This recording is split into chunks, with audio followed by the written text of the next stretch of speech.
Hello everyone, how you people are doing. कैसे हैं आप सब लोग। तो गाइज आज हम करने जा रहे हैं न्यूक्लियर साइंस एंड टेक्नोलॉजी।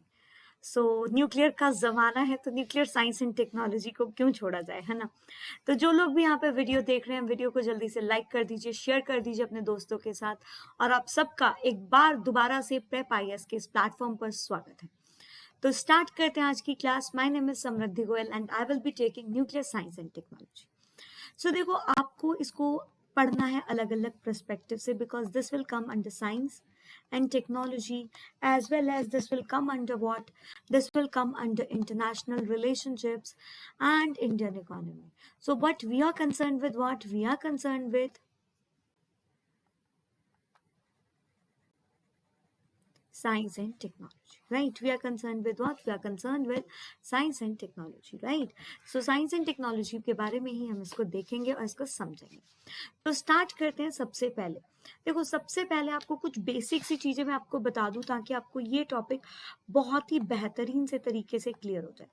सो यहाँ पे आपको जो कुछ चीजें दिमाग में रखनी है वो ये रखनी है कि जो एटम होता है, एटम में ये क्या होता है आपका? न्यूक्लियस।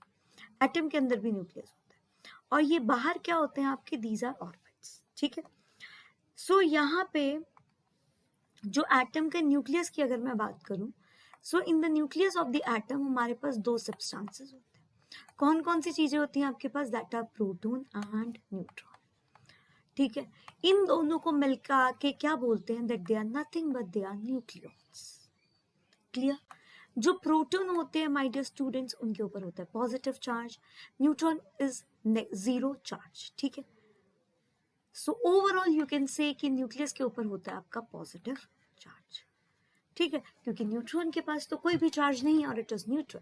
बट प्रोटॉन के ऊपर पॉजिटिव चार्ज है तो it is nucleus is what? Positive charge. इतनी बात आपको समझ में आई होगी।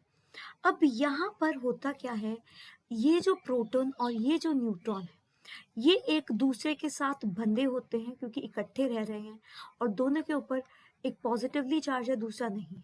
सो ये दोनों बड़े एक दूसरे के साथ बंधे होते हैं न्यूक्लियर फोर्सेस से, ठीक है। ये बहुत बढ़िया रोल प्ले करती है न्यूक्लियस को स्टेबल रखने का, ठीक है। अगर न्यूक्लियर फोर्सेस स्टेबल नहीं होंगी so the nucleus will disintegrate, nucleus जो है वो आपका टूट जाएगा यहाँ पे। अब यहाँ पे दूसरा कंसेप्ट, जो यहाँ पे बाहर ऑर्बिट्स है, ऑर्बिट्स के अंदर आपके क्या मूव करते हैं? ऑर्बिट्स के अंदर आपके मूव करते हैं इलेक्ट्रॉन्स। सो इलेक्ट्रॉन्स आपके चक्कर लगाते हैं इर्द गिर्द आपके किसके? न्यूक्लियस के। कहाँ पर मिलते हैं? ऑर्बिट्स के अंदर। ये जो इलेक्ट्रॉन्स होते हैं ये होते हैं, इनके ऊपर होता है नेगेटिव चार्ज, बट अनफॉर्चुनेटली इनका मास जो है वो बहुत ही कम होता है, मास वेरी लेस। सो जब भी हम एटम के मास की बात करते हैं, so there are two concepts under this. The first concept is what? Atomic number. So जब भी हम एटम के नंबर की बात करते हैं, एटॉमिक नंबर की बात करते हैं, जो कि आपका उसकी प्लेस, उसकी जगह बताता है in the periodic table, right. So that is called what? That is called the atomic number. जब भी हम एटॉमिक नंबर की बात करेंगे my dear students, so what we have, atomic number is nothing but it is a number of protons. Proton के number को आप क्या बोलते हो? नंबर ऑफ एटॉमिक नंबर, ठीक है। क्लियर है बात? ये हो गया पहला कंसेप्ट। यहाँ पे जो दूसरा कंसेप्ट होता है माय डियर स्टूडेंट्स, वो होता है आपका किसका?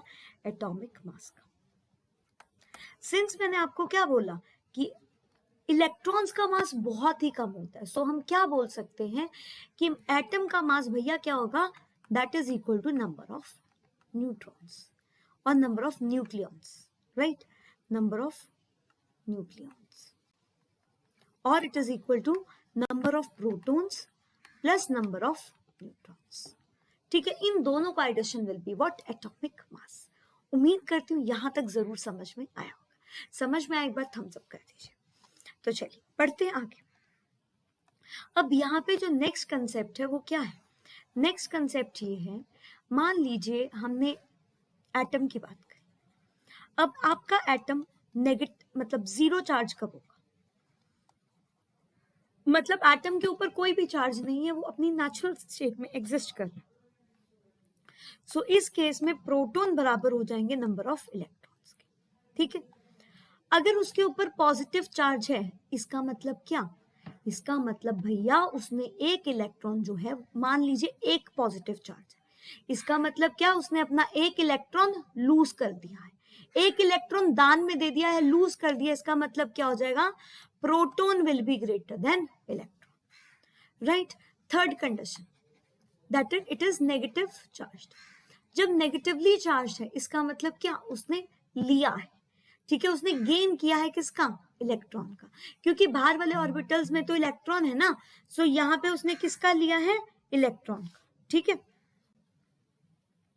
सो यहाँ पे क्या होता है, number of protons is less than number of electrons. Clear है, are you getting my point, समझ में आ रही है बात। सो ये हो गया आपका पहला फंडा। यहाँ पे नेक्स्ट जो लास्ट फंडा यहाँ पे समझ के हम इसको स्टार्ट करेंगे, that is what, that is अ फंडा ऑफ आइसोटोप। अब आइसोटोप क्या होते हैं, आइसोटोप ऐसे एटम्स होते हैं जिनमें atomic number same, atomic number same होता है लेकिन मास नंबर अलग होता है, ठीक है, एटॉमिक नंबर सेम है लेकिन क्या है आपका, मास नंबर अलग है। जैसे हाइड्रोजन 1H1 2H1 3H1, ठीक है। सो क्या आप ये बोल सकते हो कि सारे के सारे आइसोटोप्स को आप कहां पर रखोगे, you will keep all the isotopes in at the same place in the periodic table. Clear है, सो यहीं से हमारी कहानी स्टार्ट होगी आज की। जल्दी से एक बार इस पर नजर डाल लीजिए, आपको लगता है कोई भी डाउट है तो अपने डाउट्स आप जो है कमेंट बॉक्स में हमारे साथ शेयर कर सकते हैं, ठीक है। सो जब भी हमें टाइम मिलेगा definitely I use to answer your doubts, कि हाँ बच्चों के ये डाउट्स हैं, so I need to answer, ठीक है। क्लियर है बात, क्या कोई डाउट है यहाँ तक।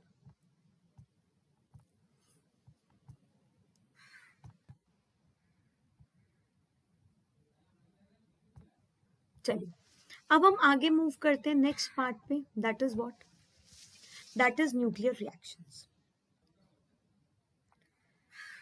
गाइस थोड़ा सा हो सकता है आपको वॉइस अजीब लगे, लेकिन it's too hot over here, humidity बहुत ज्यादा है, so without AC it's being very difficult, है ना, तो थोड़ा सा एडजस्ट कर लीजिएगा। तो चलिए स्टार्ट करते हैं। सो यहाँ पे हमारे पास क्या है, न्यूक्लियर रिएक्शंस। न्यूक्लियर रिएक्शंस दो तरह की होती है, nuclear fission and nuclear fusion.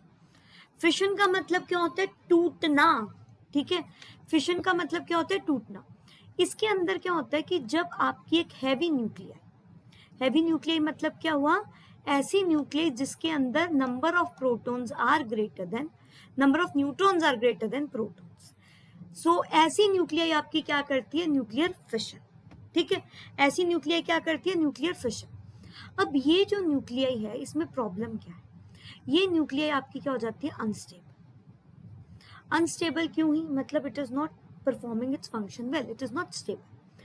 और ये अनस्टेबल क्यों होती है, because of the electrostatic forces. देखो आपको पता है proton is positively charge, neutron is zero charge.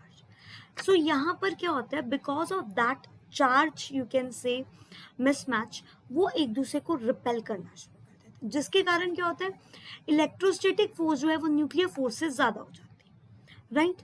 So यहाँ पर इसीलिए वो न्यूक्लियर क्या कर जाती है, आपकी डिसइंटीग्रेट कर जाती है, ठीक है।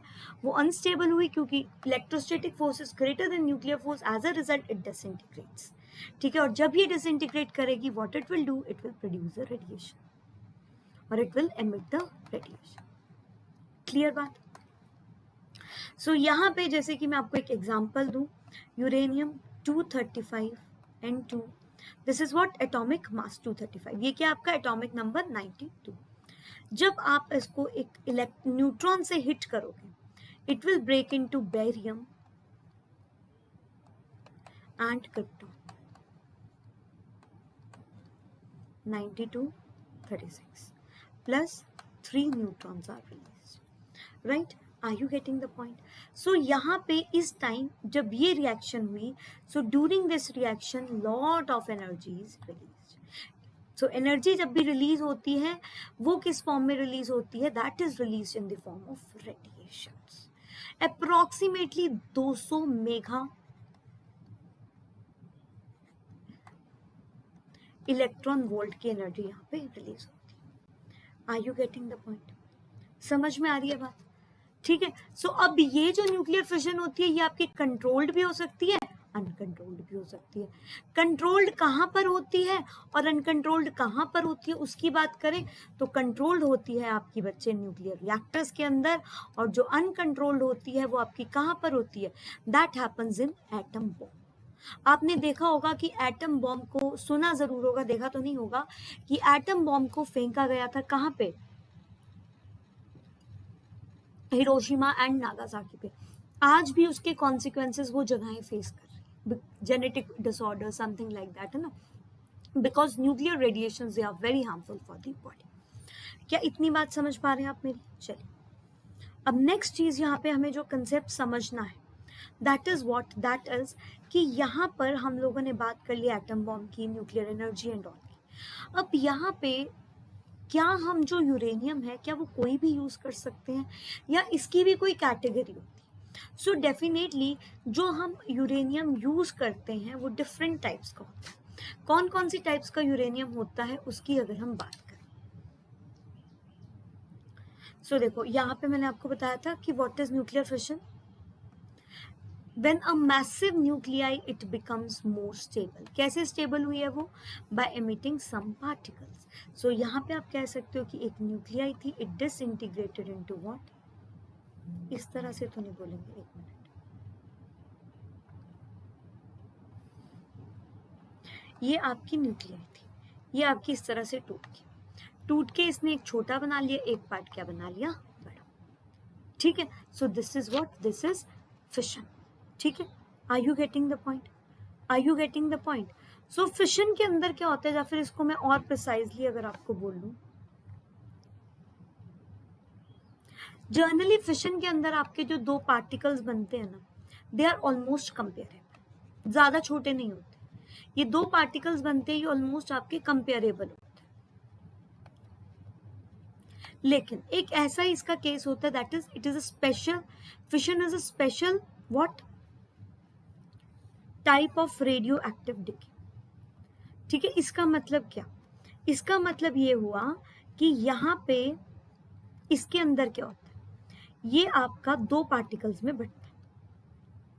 ठीक है। कैसे? कुछ पार्टिकल्स एमिट करके। Right? Are you getting my point?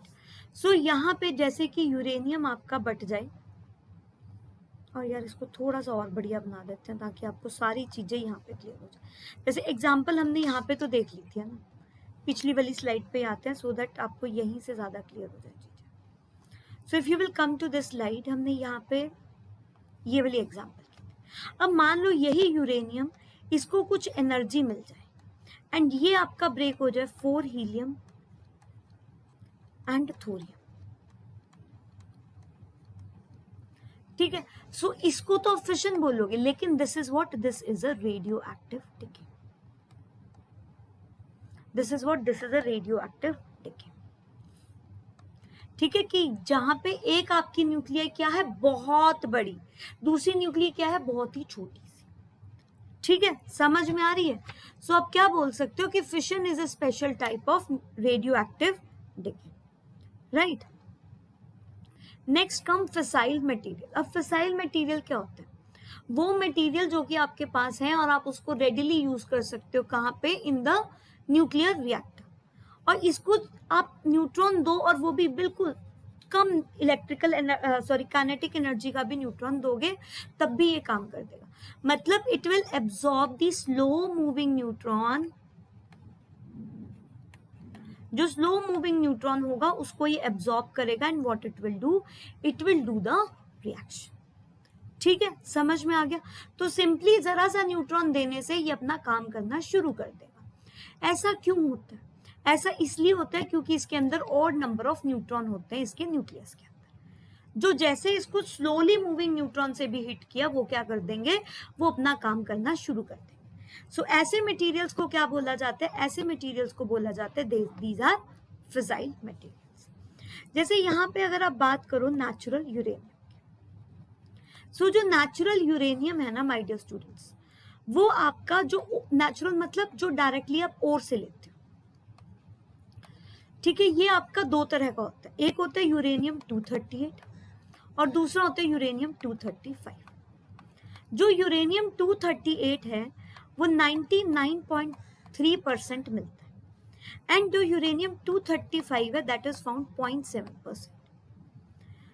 But what is the problem that this is fertile in nature and this is fissile in nature. तो फिसाइल वाला तो जरा सी एनर्जी इग्नाइट करने की ही देर है, वो काम करना शुरू कर देता है। But when it comes to fertile material को आपको बम्बार्ड करना पड़ता है विद हाई स्पीड न्यूट्रॉन से अगर आप बम्बार्ड करोगे तभी ये काम करेगा, whereas it will do the work with the help of slow speed neutron। ठीक है, समझ में आ रही है बात। अब this is the first thing. Second thing यहाँ पे ये चीज है कि इंडिया में क्या प्रॉब्लम है। इंडिया में हमारे पास एक भी न्यूक्लियर रिएक्टर ऐसा नहीं है जो कि आपका इस फर्टाइल मटेरियल को यूज करे। सो कोई भी न्यूक्लियर रिएक्टर इस फर्टाइल मटेरियल को यूज नहीं करता है। Are you getting my point. So हमें क्या करना पड़ता है, इसको ट्रांसम्यूटेशन भी कहते हैं कि एक से दूसरे में कन्वर्ट करना। सो हमारे पास कोई भी न्यूक्लियर रिएक्टर ऐसा नहीं है जो ट्रांसम्यूटेशन करे, ठीक है। So most of the uranium which is found in India that is useless, क्यों? क्योंकि उसको तो कोई काम ही नहीं है। सो इस यूजलेस को यूजफुल बनाने के लिए what we need to do, we need to enrich it, ठीक है। We need to do the enrichment of the uranium. Are you getting my point कि भैया जो मिल रहा है यूरेनियम वो तो यूजफुल ही नहीं है, अब वो यूजलेस चीज है, तो यूजलेस चीज को यूजफुल तो बनाओगे ना, ऐसा तो है नहीं यूजफुल नहीं बनाओगे, ऐसे डाल दोगे। रिएक्टर जब उसको उठाता ही नहीं है तो ऐसे डाल के करोगे क्या, ठीक है। तो यूजलेस चीज को यहाँ पे क्या बनाना है, यूजफुल बनाना। सो उस प्रोसेस को क्या बोलोगे, यूरेनियम एनरिचमेंट। सो यहाँ पे नेक्स्ट कंसेप्ट पे आ जाओ, फर्टाइल मटेरियल। फर्टाइल मटेरियल कौन से होते हैं, दैट कैन बी ट्रांसफॉर्म्ड और दैट कैन बी ट्रांसम्यूटेड। मैंने आपको बताया जो चेंज किए जा सकते हैं, किसमें, इनटू दी फिसाइल मटेरियल। कैसे, उसको फास्ट मूविंग न्यूट्रॉन के साथ उसको बॉम्बार्ड करा, ठीक है। सो यहाँ पे फॉर एग्जाम्पल यहाँ पे आपके वो आ जाते हैं जहाँ पे न्यूट्रॉन्स नंबर क्या होता है आपका, इवन होता है। जैसे आप यूरेनियम 238 ले, यूरेनियम 238 है, इसका एटॉमिक नंबर कितना है, 92। So what will be the number of neutrons, 238 minus 92, which will come out to be 196, ठीक है। क्लियर है इतनी बात। सो जहां पे number of neutrons are even वो क्या होते हैं आपके, दे आर फर्टाइल मटेरियल, ठीक है। सेकेंड डेफिनेशन आ गई यहाँ पे आइसोटोप की। आइसोटोप मैंने आपको बता ही दिया, ऐसे एटम्स जिनके पास क्या है, जिनका एटॉमिक नंबर तो सेम है और उनकी पोजीशन पीरियोडिक टेबल में भी सेम है, बट इनके पास क्या है आपका, डिफरेंट मास नंबर है, ठीक है। They have different mass number due to the difference in the number of the neutrons. Are you getting the point, समझ में आई बात। चलिए अब यहाँ पे एक लास्ट चीज समझ लीजिए। मान लो मैं आपको बोलती हूँ फर्टाइल मटेरियल है आपका, दैट इज थोरियम 232, ठीक है। अब यहाँ पे इसको किससे हिट करना पड़ेगा, this thorium 232 it needs to be, since it a fertile material, तो आपको इसको बॉम्बार्ड कराना पड़ेगा किससे, फास्ट न्यूट्रॉन से। फास्ट न्यूट्रॉन से जैसे इसको बॉम्बार्ड करोगे, this will convert into uranium 233, और ये जो यूरेनियम 233 है ये आपका क्या है, फर्टाइल फिजाइल, ठीक है। सो फर्टाइल से फिजाइल में आपने कन्वर्ट कर लिया। Are you getting the thing. So this is what, this is a fission reaction. Similarly अब नेक्स्ट रिएक्शन मान लो क्या है, you have uranium 235, natural uranium सारा का सारा आपका थोरियम की फॉर्म, सॉरी नेचुरल थोरियम 233 की फॉर्म, 232 की फॉर्म में होता है। अब यहाँ पे 0.7% of natural uranium is in form of uranium 235। Odd है, सो ऑड है तो इसको आपको स्लो मूविंग न्यूट्रॉन से भी हिट कराओगे तब भी ये काम कर देगा, ठीक है, and it will do the fusion reaction, right. Are you getting the point? So यहाँ पे fertile material, fissile material clear हुआ, ठीक है, क्लियर है इतनी बात कि फर्टाइल मटेरियल कौन सा होता है, फिजाइल मटेरियल कौन सा, राइट। सो यहाँ पे ये माना जाता है कि जब आप उसको ऐसे कन्वर्ट करते हो, so you need to be sure कि क्या वो कहीं वेपन ग्रेड तो नहीं है। वेपन ग्रेड का मतलब होता है कि जब वो ट्रांसम्यूटेशन करता है, क्या वो कंट्रोल तरीके से हो रही है या अनकंट्रोल्ड तरीके से हो रही है। सो यहाँ पे यूरेनियम एनरिचमेंट का कंसेप्ट आता है उसके लिए। So uranium enrichment is what? That most of the natural uranium is a fertile material that we have done. Concentrating the fissile material from the natural or the mined uranium is known as uranium enrichment.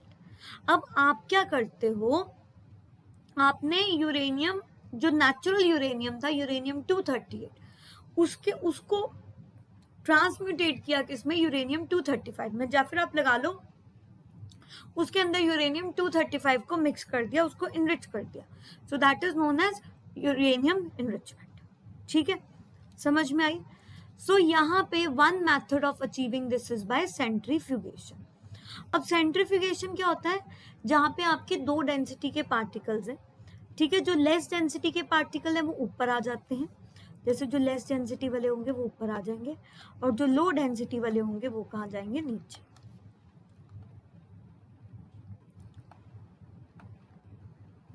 जैसे आपने कई बार घर पे मक्खन निकाला होगा तो आपने ये चीज देखी होगी कि जो लेस डेंसिटी वाले होते हैं वो ऊपर आते हैं, लो डेंसिटी वाले नीचे आ जाते हैं। ठीक है, सो यहाँ पे इनरिच करना यूरेनियम को कहाँ तक, to 20% purity for use as a fuel in the nuclear reactors, कि सिर्फ और सिर्फ आप इसको 20% तक इनरिच करते हो ताकि आप इसको एज अ फ्यूल यूज कर सको न्यूक्लियर रिएक्टर्स में।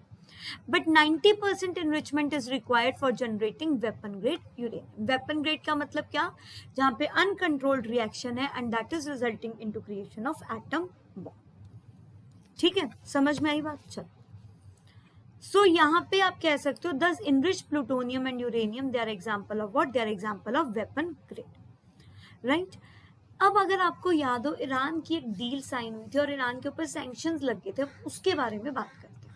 सो Iran sophisticated uranium enrichment capabilities जो थी उसके ऊपर काफ़ी बार जो है बेसिकली क्वेश्चंस उठे थे, सैंक्शंस लगी थी, बैन लगे थे, क्या था इसके अंदर एक्चुअल में। सो हुआ क्या था, नेगोशिएशंस हुई थी between the P5+1 and the Iran. P5+1 में आपकी सिक्योरिटी काउंसिल की, यूएन सिक्योरिटी काउंसिल के परमानेंट मेंबर आ गए, प्लस आपका आया जर्मनी। सो इन्होंने और ईरान ने मिलकर एग्रीमेंट साइन किया था जिसका नाम था joint comprehensive plan of action. अब ये उन्होंने साइन किया था जुलाई 2015 के अंदर। ये आपका एक 25 साल का न्यूक्लियर एग्रीमेंट था जिसमें ईरान की न्यूक्लियर कैपेबिलिटी जो थी, क्योंकि ईरान के पास अच्छी खासी न्यूक्लियर कैपेसिटी है, उसके ऊपर कुछ सैंक्शंस जो है लगाई गई थी और कुछ सैंक्शन से उनको राहत भी दी गई। सो यहाँ पे P5+1 का मतलब क्या है, यूएन सिक्योरिटी काउंसिल के 5 मेंबर्स। कौन कौन से 5 मेंबर्स हैं यूएन सिक्योरिटी काउंसिल के? China, France, Russia, UK, US plus Germany. Germany क्या है आपका, अलग वाला +1।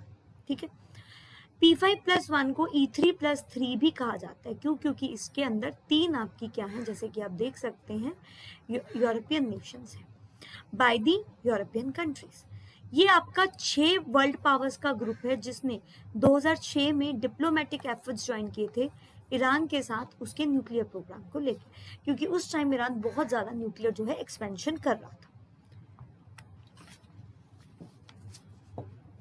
ठीक है, सो 16 जनवरी 2016 को सारे न्यूक्लियर रिलेटेड सैंक्शंस जो थे वो ईरान पे लिफ्ट कर दिए गए, ये बोल के कि भैया तुम अपनी जो भी है तुम सही काम कर रहे हो and make sure what you are doing is as per the law. लेकिन जैसे कि आपको पता है सऊदी अरेबिया और यूएस के काफी अच्छे ताल्लुकात हैं, तो हुआ क्या, जो ट्रम्प थे उन्होंने इस डील से विड्रॉ कर लिया। अब आपको पता है यूएन सिक्योरिटी काउंसिल के 5 मेंबर्स का डिसीजन कितना वैलिड है। So as a result of which ये जो ईरान था इसके ऊपर जो सैंक्शंस थे उनको यहाँ पे जो है वो जारी रखा। सो यहाँ पे इन एन एफर्ट ताकि ईरान को फोर्स किया जाए to negotiate a new accord, ठीक है, वो एक न्यू अकॉर्ड को फोर्स करे। यूएस डिसीजंस को काफी लोगों ने क्रिटिसाइज किया क्योंकि उनका मानना ये था कि भैया ईरान ने कुछ भी गलत नहीं किया, जो भी उन्होंने करा that were in compliance of the what in of the agreement.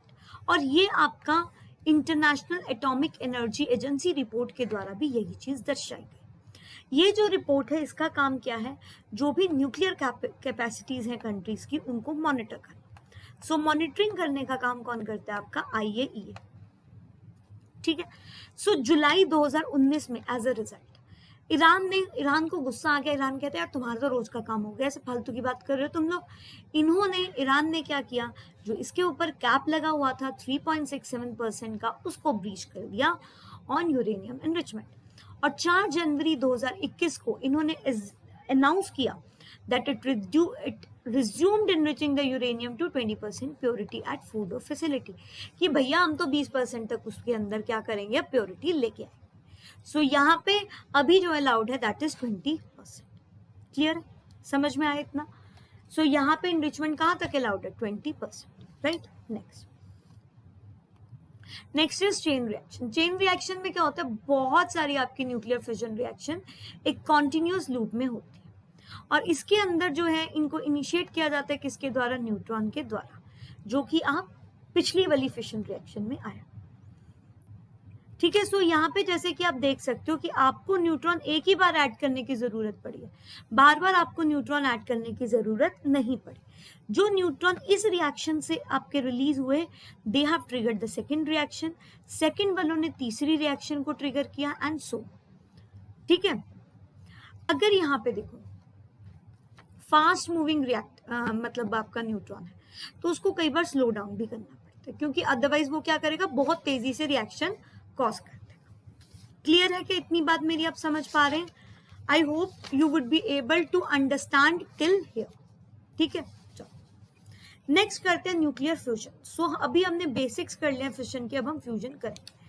So fusion क्या होता है, फ्यूजन एक ऐसा प्रोसेस है जहां पे दो छोटे छोटे न्यूक्लियाई कंबाइन करते हैं to form the heavy nucleus. ठीक है। और ये जो रिएक्शन होती है ना, अब यहाँ पे ये चीज बहुत इंपॉर्टेंट, देखो यहाँ पे क्या है, हमने पढ़ा है 2 तरह की बेसिकली रिएक्शन होती है, one is endothermic and another one is exothermic. Endothermic and exothermic. Endothermic क्या होती है, दैट इज, एंडो मीन्स जो हीट एब्सॉर्ब करे, और एक्सो मीन्स जो हीट रिलीज करे। बट इस न्यूक्लियर फ्यूजन रिएक्शन में ना एक प्रॉब्लम है। क्या प्रॉब्लम है कि जो ये हम कह रहे हैं कि 2 लाइट न्यूक्लियाई जो है वो कंबाइन करते हैं हैवी न्यूक्लियस बनाने के लिए। ये ऐसे हैवी न्यूक्लियस नहीं बना सकते, इनको फोर्स देनी पड़ती है, इनको बहुत ज्यादा टेम्परेचर इग्नाइट करना पड़ता है ताकि ये जुड़ जाए, जैसे कि आपका किसके अंदर होता है, सन के अंदर। सो यहाँ पे ये चीज याद रखना that it don't require the neutron, neutron नहीं चाहिए होता, but it requires temperature, and that too high temperature चाहिए होता है इनको फ्यूज करने के लिए, तभी ये फ्यूज करते हैं। ठीक है। अदरवाइज ये जो है ये फ्यूज नहीं करे। ठीक है। So they need high temperature और they need very high pressure. ठीक है। हाई टेम्परेचर एंड प्रेशर चाहिए होता है, एंड ये कहां से आता है, this comes from the gravity, जो उसके अंदर की ग्रेविटी होती है उसके अंदर से आता है। ठीक है। सो होता क्या इसके अंदर, hydrogen plus hydrogen atoms, they form deuterium plus hydrogen. उसके बाद ये दोनों क्या फॉर्म करते हैं, ट्रीटियम। ट्रीटियम प्लस हाइड्रोजन आपका क्या फॉर्म करता है, it forms a helium. So this is how the reaction takes place. और इस रिएक्शन को क्या बोलते हो, thermonuclear reaction, because here you require a high temperature as well as pressure. Clear है? अब यहाँ पे जो एनर्जी रिलीज होती है वो फिशन से 4 गुना ज्यादा रिलीज होती है। So they are what, they are highly, you can say, मतलब produce immense amount of energy. अब यहाँ पे next thing which is there is that this type of reaction that can be controlled as well as uncontrolled.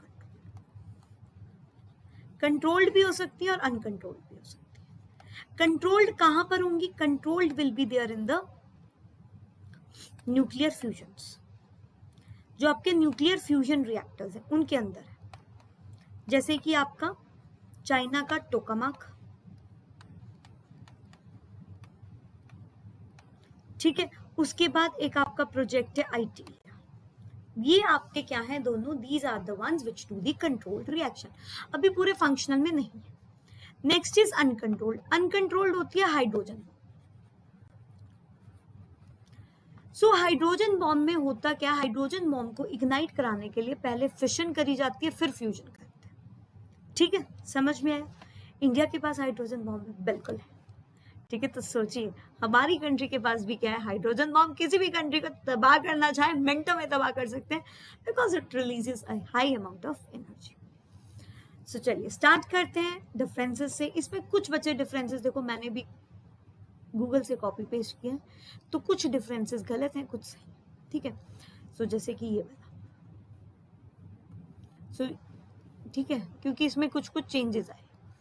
सो यहाँ पे nuclear fusion में क्या होता है, हैवी न्यूक्लियाई ब्रेक करती है 2 में, इसमें लाइटर न्यूक्लियाई फ्यूज करती है 2। टेम्परेचर बहुत ज्यादा हाई होता है इसमें, तो बहुत ही ज्यादा। कम अमाउंट ऑफ एनर्जी चाहिए इसको, बहुत ज्यादा अमाउंट ऑफ एनर्जी चाहिए फ्यूज करने के लिए। यहाँ पे एनर्जी ज्यादा जनरेट होती है as compare to the fission reaction.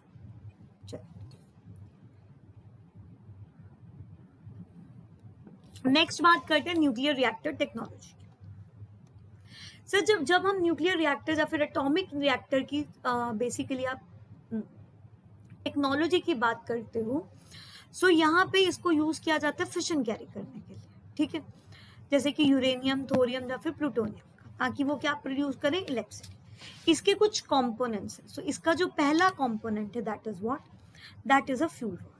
Fuel rod कौन सी होगी, जो रॉड आपकी इस्तेमाल की जाएगी फ्यूल को कलेक्ट करने के लिए। ठीक है, कौन सी रॉड, जो आपकी फ्यूल को कलेक्ट करने के लिए इस्तेमाल करी जाएगी। सो यहाँ पे जो फ्यूल रॉड होती है that can be made from uranium, thorium और प्लूटोनियम। ठीक है, सो यहाँ से क्या होगा, आपका हीट जनरेट होगी एंड यहाँ पे that will do the things. ठीक है, और जहां पे रखी जाएंगी, सो बाहर वाले को आप यूजुअली किससे बनाते हो, outer material is made up of cement, lead और एंड कंक्रीट, ताकि रिएक्शंस जो है वो बाहर ना जाए, because radiations they are very harmful. ठीक है, next controller rods. Controller rods आपकी किससे बनी होती है, they are made up of boron and cadmium और ग्रेफाइट। बोरोन, कैडमियम और ग्रेफाइट, ये जो रॉड्स होती है इनका काम क्या है, देखो आपको पता है बहुत सारे न्यूट्रॉन्स निकलते हैं। अब उन न्यूट्रॉन को अगर एब्जॉर्ब नहीं किया गया, सो आपका फिशन रिएक्शन अनकंट्रोल्ड हो जाएगा। So to control the rate of fission reaction, और ये फिशन रिएक्शन के रेट को कैसे कंट्रोल किया जाएगा, it will be controlled by absorbing the neutron. जो एक्स्ट्रा न्यूट्रॉन है उसको आप क्या कर लो, एब्जॉर्ब। ठीक है, नेक्स्ट इज मॉडरेटर। मॉडरेटर जो होता है वो क्या होता है, बेसिकली जो न्यूट्रॉन को स्लो डाउन करता है, न्यूट्रॉन को आपका स्लो डाउन करता है, दैट इज मॉडरेटर।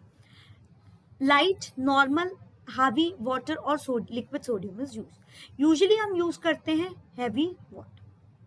ठीक है, लिक्विड सोडियम आपका फास्ट ब्रीडर रिएक्टर्स में यूज किया जाता है। ठीक है, और जो आपका नॉर्मल वाटर है ये जनरली आपका यूएसए एंड रशिया यूज करता है, इंडिया इनको ज्यादा यूज नहीं करता। Last one is a coolant. Coolant का मतलब क्या होता है, जो कि आपका बेसिकली कूल करता है, टेम्परेचर को कांस्टेंट रखने के लिए जिसको यूज किया जाता है। बिकॉज आपको पता है जब रिएक्शन होगी तो उसके रिएक्टर के अंदर का टेम्परेचर बहुत ज्यादा बढ़ जाएगा। सो उसको कंट्रोल करने के लिए किसका इस्तेमाल किया जाता है, कूलेंट का। सो ये हेल्प करते हैं किसके अंदर, स्टीम को जनरेट करने। Are you getting my point? और इन सबको किस में रखा जाता है, कंटेनमेंट। ठीक है, क्लियर है इतनी बात? चलिए नेक्स्ट पे मूव करते हैं। अब यहाँ पे before going further you have to see certain bodies. So the first body is atomic energy commission.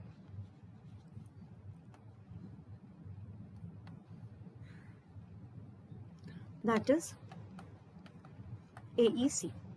अब जो एटॉमिक एनर्जी कमीशन है माय डियर स्टूडेंट्स, इस कमीशन को अंतर्गत आपका आता है department of atomic energy. Department of atomic energy, जो कि आपका एस्टैब्लिश हुआ था 1954, ये आपका आया था 1948 के अंदर। अब यहाँ पे जो आपका ये डिपार्टमेंट ऑफ एटॉमिक एनर्जी है, इसके अंदर कुछ बॉडीज आती हैं, जैसे कि nuclear power corporation of India limited, NPCIL।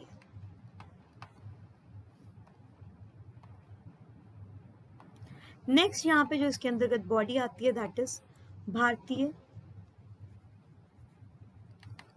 विद्युत, एक मिनट, भारतीय नाभिकीय विद्युत निगम लिमिटेड, दैट इज भवानी। पहले हम बॉडीज की बात कर लेते, फिर हम बात करेंगे किसका क्या काम। Then next bodies electronics corporation of India limited,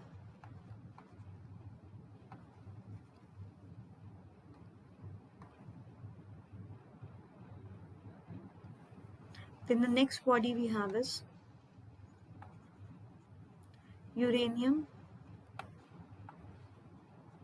corporation of India limited,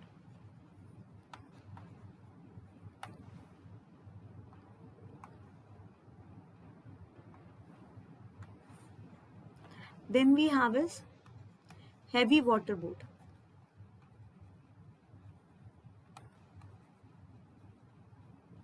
and the last what we have is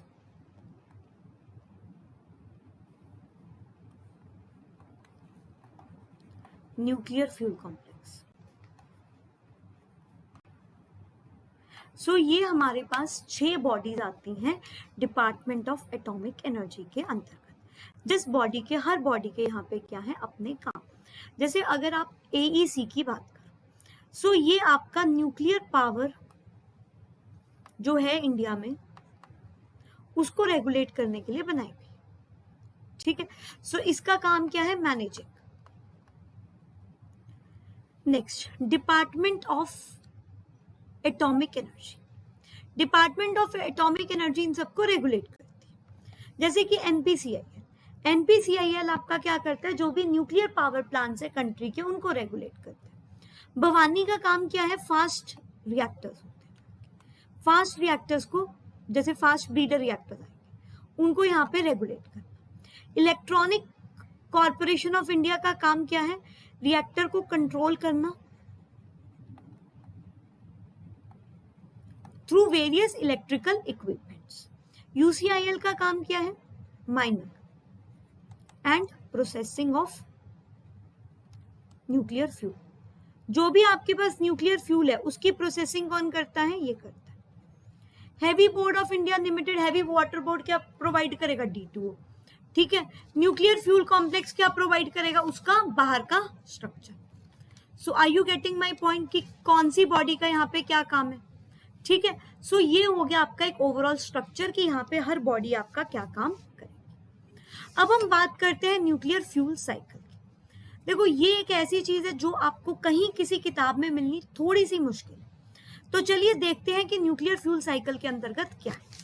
तो जब हम न्यूक्लियर फ्यूल साइकिल की माय डियर स्टूडेंट्स बात करते हैं, सो यहाँ पे न्यूक्लियर फ्यूल साइकिल आपका सेट ऑफ ऑपरेशंस बताता है एंड फैसिलिटीज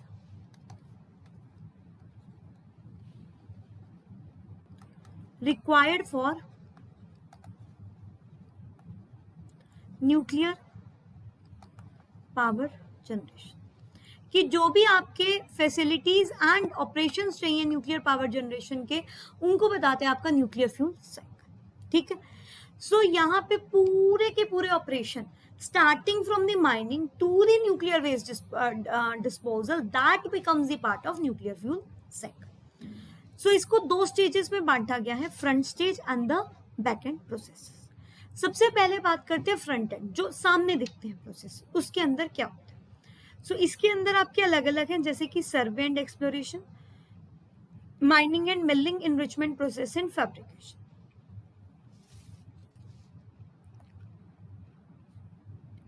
एक काम करते हैं, इनको यहीं पे डिटेल में थोड़ा डिस्कस कर लेते हैं।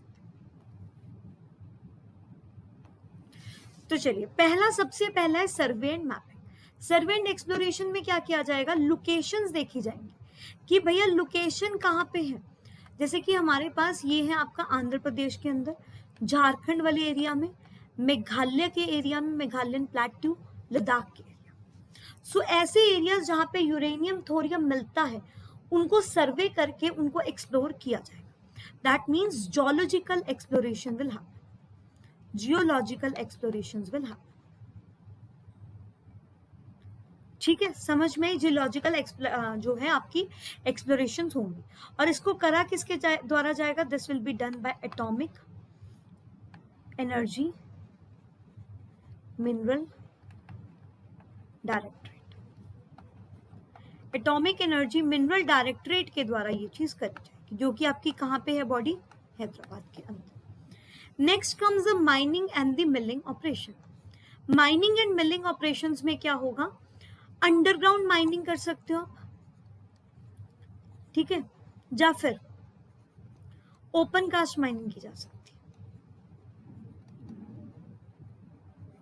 ठीक है, अंडरग्राउंड खोद लो जाके, या फिर ओपन जैसे आपके खड्डे खोद देते हैं ना, वैसे खड्डों से निकाल लो। ठीक है, सो दोनों तरह की माइनिंग की जा सकती है। जैसे कि ओपन कास्ट में क्या होता है, लेयर बाय लेयर आप उसको रिमूव करते हो। ठीक है, सो ये काम आपका कौन करता है, this is done by uranium corporation of India limited.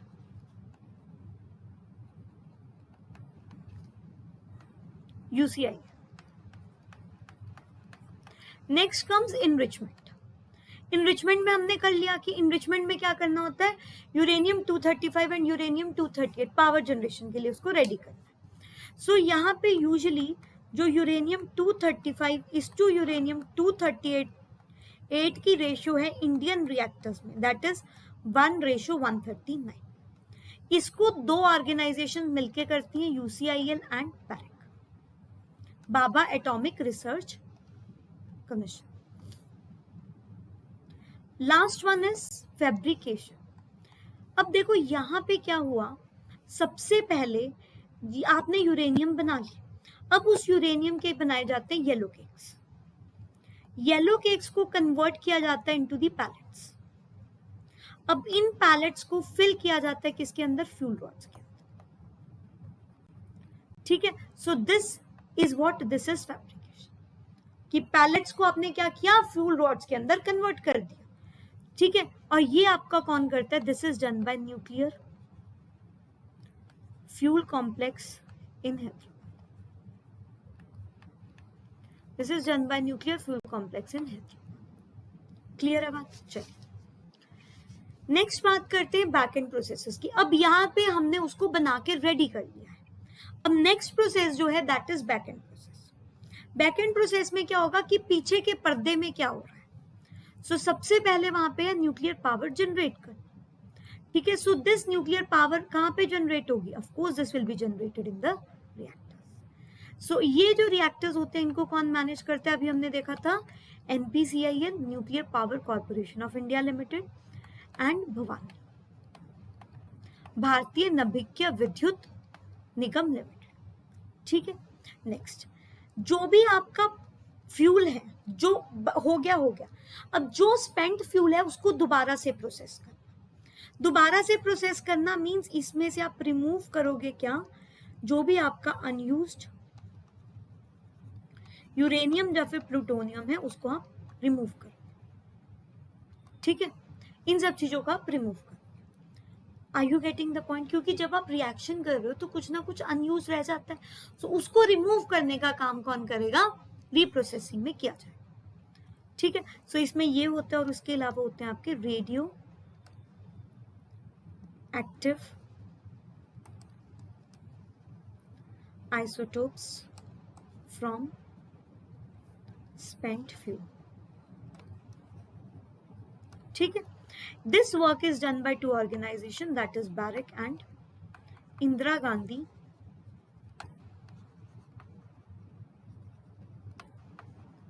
Centre for atomic research. दो ऑर्गेनाइजेशन ने करे, किसने? बैरक and Indira Gandhi centre for atomic research. ठीक है,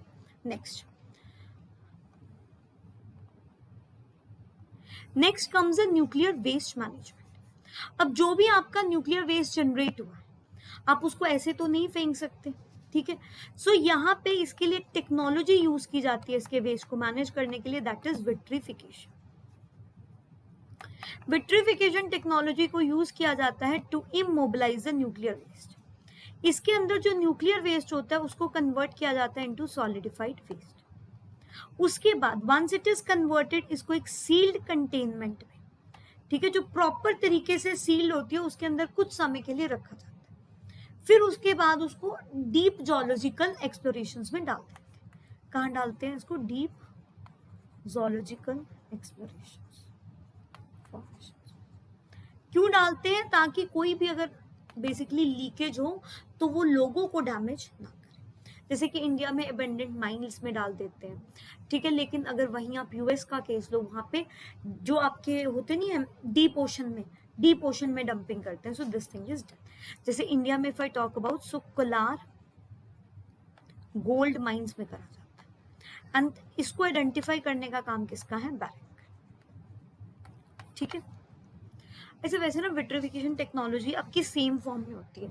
जैसे आपका ग्लास प्रिपेयर करते हैं ना, ग्लास में क्या करते हैं, पहले उसको बहुत ज्यादा हाई टेम्परेचर में हीट करते हैं, फिर उसको एकदम से कूल करते हैं। So similar process is being used, right? Clear है? चलो, सो नेक्स्ट बात करते हैं क्या? Nuclear reactors, that is India's atomic energy programme की। न्यूक्लियर रिएक्टर अगर इंडिया के एटॉमिक एनर्जी प्रोग्राम की आप बात करें, वो क्या है? So let us start with that. इसको यहाँ पे एक बार समझ लेते हैं हम लोग, उसके बाद व्हाट वी विल डू ना बच्चे, हम लोग इसकी जो डिटेल्ड है कि हर न्यूक्लियर रिएक्टर के अंदर क्या है, वो हम लोग करेंगे नेक्स्ट क्लास, ठीक है। सो यहाँ पे इंडिया का जो न्यूक्लियर एनर्जी रिएक्टर प्रोग्राम है, that is a 3 stage programme. 3 stage programme है, ठीक है, एंड हर रिएक्टर के साथ अपना एक अलग से न्यूक्लियर फ्यूल साइकिल जुड़ा।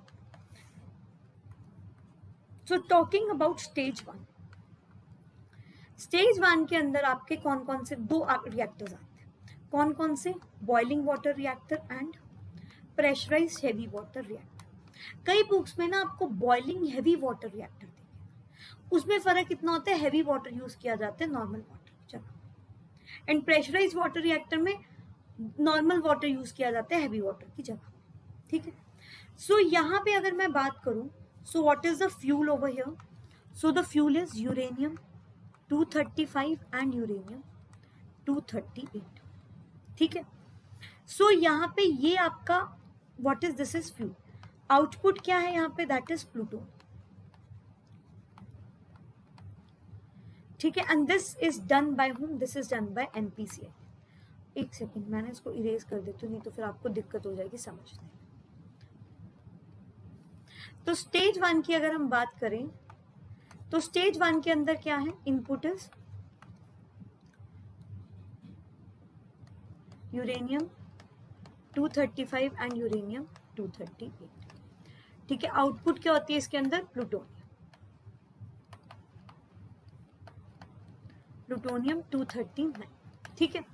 अब यहाँ पे इसकी अगर बात करें तो इसके अंदर 2 आते हैं, बॉइलिंग वाटर रिएक्टर। कई किताबों में इसकी जगह आपको बॉइलिंग हेवी वाटर रिएक्टर देखने को मिल जाएगा, pressurised water reactor and pressurised heavy water reactor, ठीक है। यहाँ पे इस प्रोजेक्ट को किसके द्वारा रन किया जा रहा है? NPCI, ठीक है। 99.9% वही काम कर। इसके अलावा ये जो है ये आपका कमर्शियल स्टेज में आज की डेट में हम इसको यूज करते हैं, राइट। अब coming to what? Coming to the second stage, that is stage 2। Stage 2 की अगर बात करो, सो ये वाला जो है this serves as the input for this stage along with uranium 238, ठीक है। सो यहाँ पे इसको रेगुलेट कर रहा है कौन? भवानी, ठीक है, भवानी इसको रेगुलेट कर रहा है। And if I talk about कि ये आपका जो है बेसिकली इसके अंदर कौन सा रिएक्टर आता है, तो इसके अंदर आता है आपका फास्ट ब्रीडर रिएक्टर्स। कौन से रिएक्टर्स आते हैं? Fast breeder reactors.